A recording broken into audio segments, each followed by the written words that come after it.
ကျွန်တော်တို့တွေဂျပန်မှာပစ္စည်းပို့တဲ့အခါမှာဂတ်ထုပုံလိုအပ်တယ်ဟုတ်အဲ့လိုအချိန်ခါမျိုးဆိုရင်ဂတ်ထုပုံကိုစိုက်မှာတွားဝယ်မလားဒါမှမဟုတ်ရင်အိမ်အရောက်လာပို့ပြီးတဲ့စနစ် service ကိုယူမလားအဲ့နှမျိုးရှိတယ်ကျွန်တော်ကတော့ဂတ်ထုပုံကိုအိမ်ကိုလာပို့ပြီးတဲ့ service ကိုလုပ်ပုံလုပ်နည်းကိုအင်တာနက်ကနေလုပ်ကြည့်မယ်ဒါဆိုရင်ကျွန်တော်တို့အစအဆုံးကြည့်လိုက်ရအောင်ဝင်ရမယ့် link ကိုလည်း comment မှာရေးပေးထားမယ်မြားပြပေးထားတဲ့အတိုင်းအစင်လိုက်လိုက်လုပ်ပေးပါပုံးတွေကတော့ site မျိုးစုံရှိရဗျာအဲ့ထက်မှကိုလိုချင်တဲ့ site ကိုရှာယူပါကျွန်တော်ကတော့အကြီးဆုံး site ကိုယူပြီးတော့3ပုံမှာလိုက်မယ်ရမတိုကအကောင့်မလုပ်ထားလဲကိစ္စမရှိဘူး register မတင်မနဲ့လည်းဝယ်လို့ရတယ်ကိုလိုချင်တဲ့ရက်နဲ့အချိန်ကိုရွေးပါ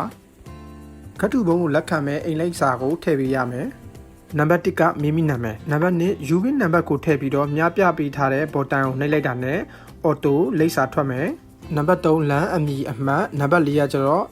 အစအဦးရဲ့နာမည်နဲ့အခန်းနံပါတ်နံပါတ်5ကကျတော့မိမိဖုန်းနံပါတ်အားလုံးပြီးတော့ရင်တော့အောက်ဆုံးကဘော်တန်လေးကိုနှိပ်ပေးပါမိမိရဲ့ Gmail လိပ်စာကိုထည့်အောက်ဆုံးကဘော်တန်ကိုနှိပ်ပြီးရင်တော့ပစ္စည်းမှာယူလို့ပြီးပါပြီအဆုံးထိကြည့်ပြီးရတော့အားလုံးကိုကျေးဇူးအများကြီးတင်ပါတယ်